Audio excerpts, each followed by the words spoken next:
Good morning, everybody. We are now still in lockdown situation.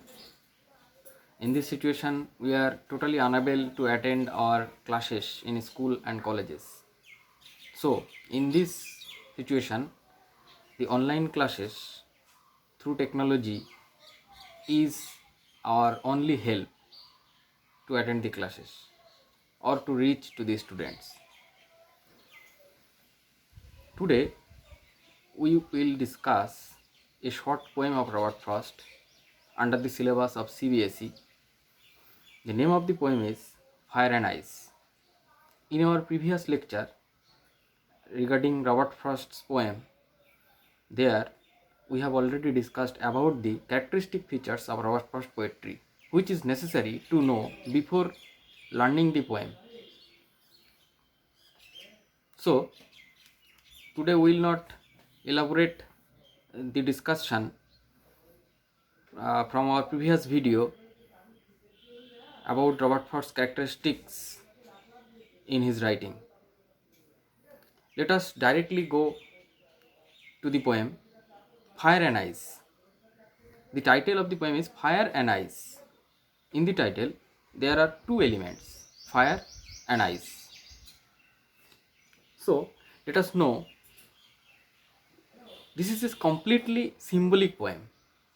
The two elements here in the text, if we see fire and ice, they are two opposite things, totally opposite things.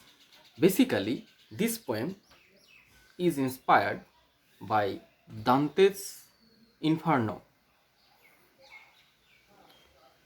What does it say in Inferno? We see that the sinners who make sins, who commit sins, they have to undergo in the fiery lake of hell after their lifespan is over.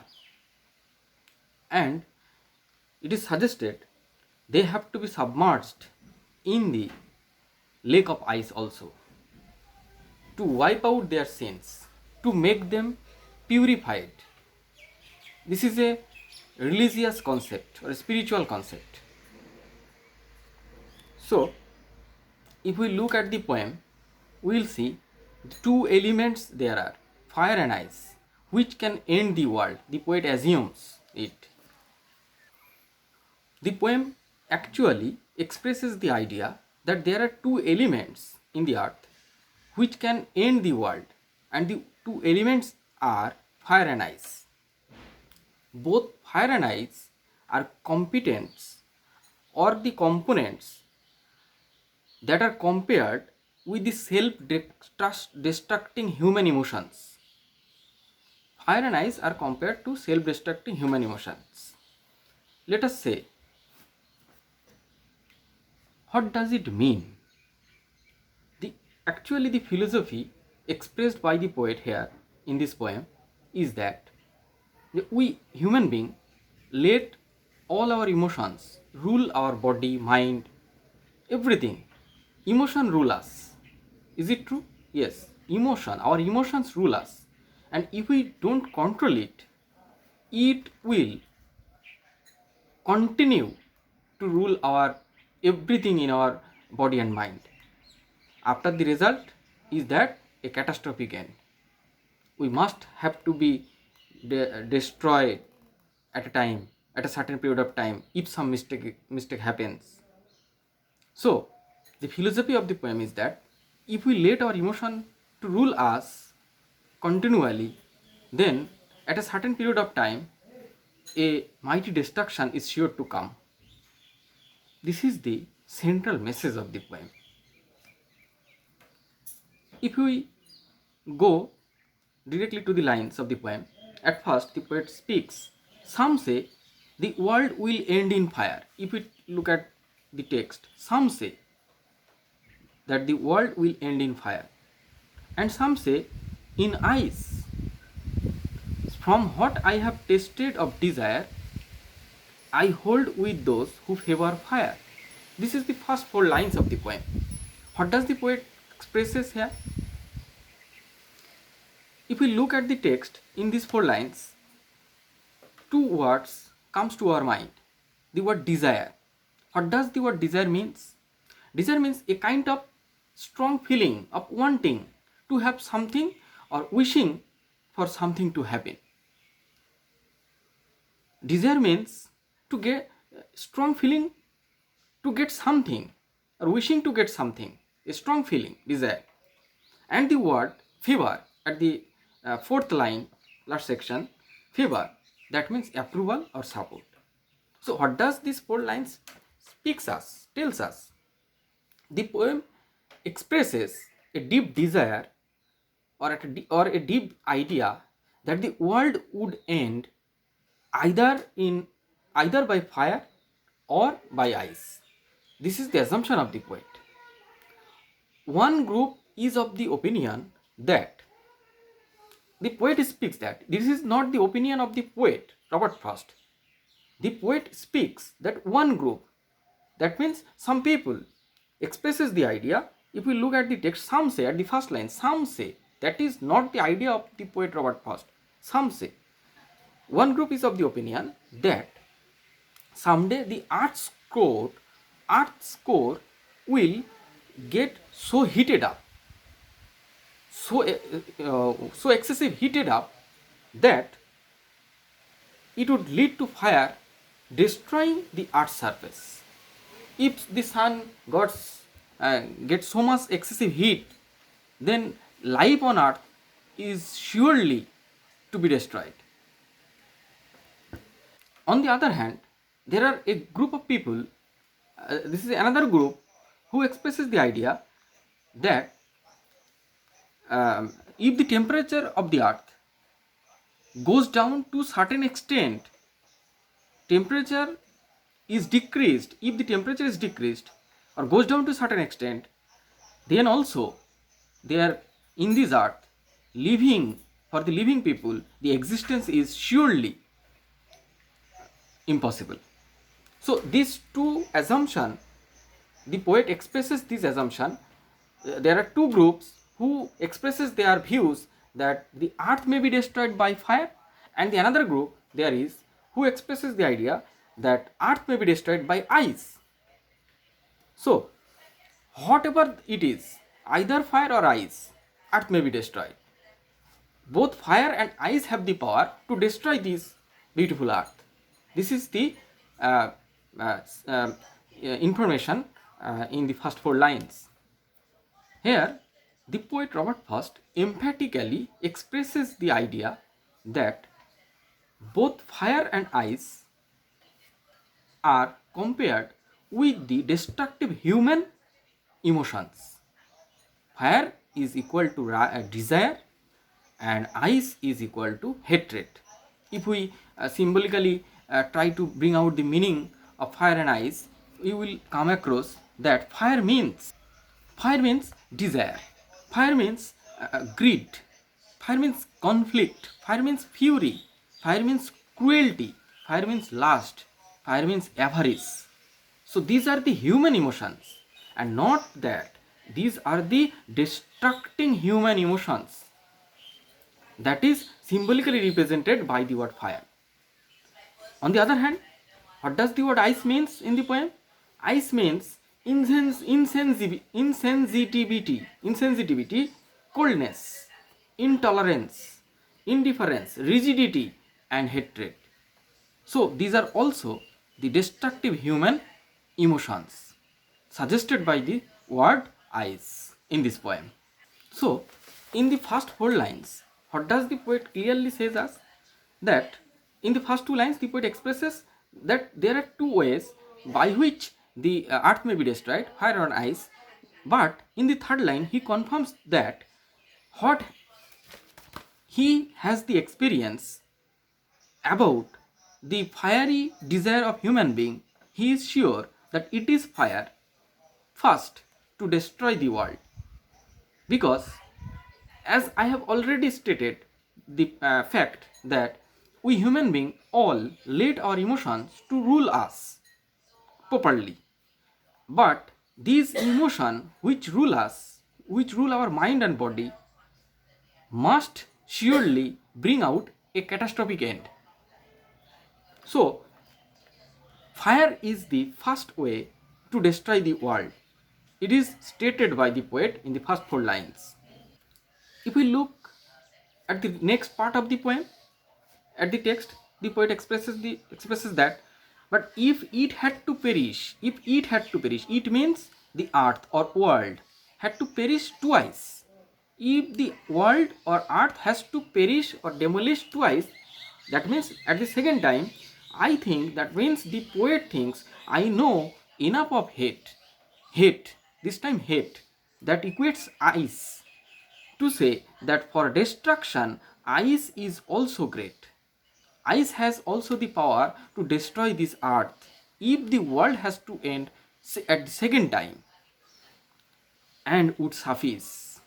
So here we uh, we uh, see that the poet expresses that if the world has to end twice except fire, then the world is surely to be destroyed by ice, because ice is equated with, as I have already stated, that hatred, insensitivity, the human capability of insensitivity and hatred has the potential enough to demolish this world at a certain time. Because if we look back, our emotions, hatred or insensitivity can go to a greater extent, so that we can bring out our own demolish or our own destruction by applying these emotions to let us, to rule us. So, what does the poem expresses? What does the poem gives us? What message the poem gives us? That in this world, the poem speaks that in this world there are so many living things, especially human beings. Life on this earth exists properly due to the cause that the atmosphere, circumstances, situation, or temperature are suitable for the living beings. But if the sun got so heated up at certain time, the world, the living world in this world is surely to be destroyed because of the excessive heat.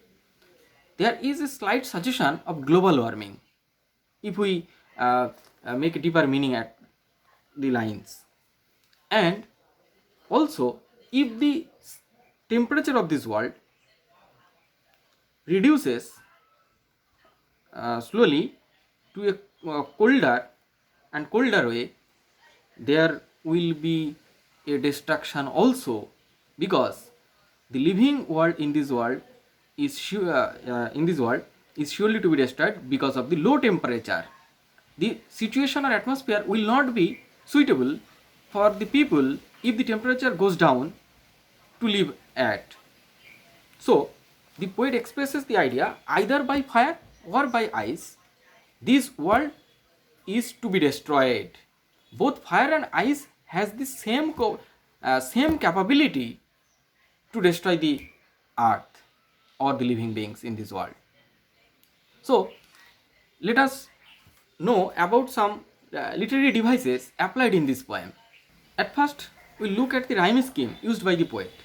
The rhyme scheme is ABA, ABC, BCB. The rhyme scheme is ABA, ABC, BCB. If we go through the text and look at the rhyme scheme, at the end rhyming, then this formation we will come across. Then the literary devices or figure of speech we get in this poem is assonance. What is called assonance? Assonance is the repetition of vowel sound in the same line. If we look at the line, I hold with those who favor fire.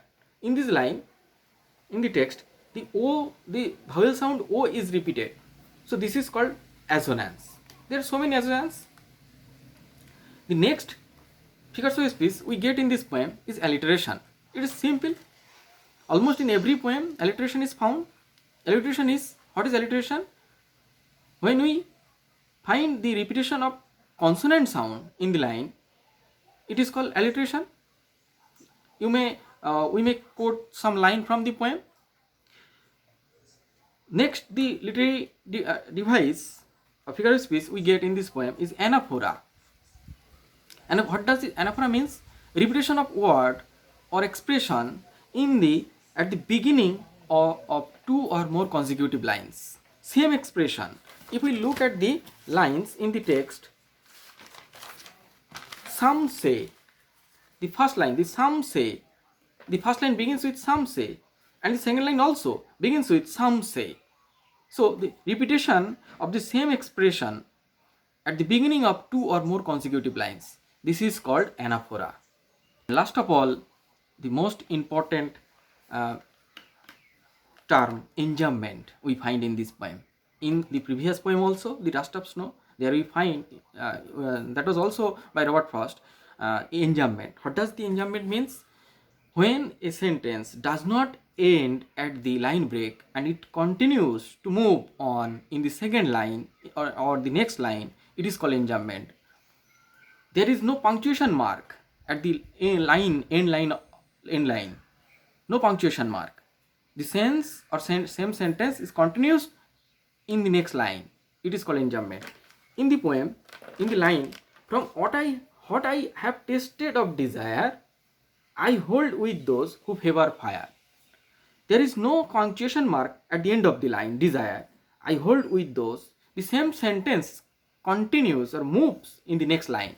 This is called enjambment. So, this is all. So, what is the central idea expressed in this poem? In a word, at the end, we make a conclusion that the poet assumes that the world is to be destroyed either by fire or by ice. Fire symbolizes desire, passion, or avarice, greed, lust.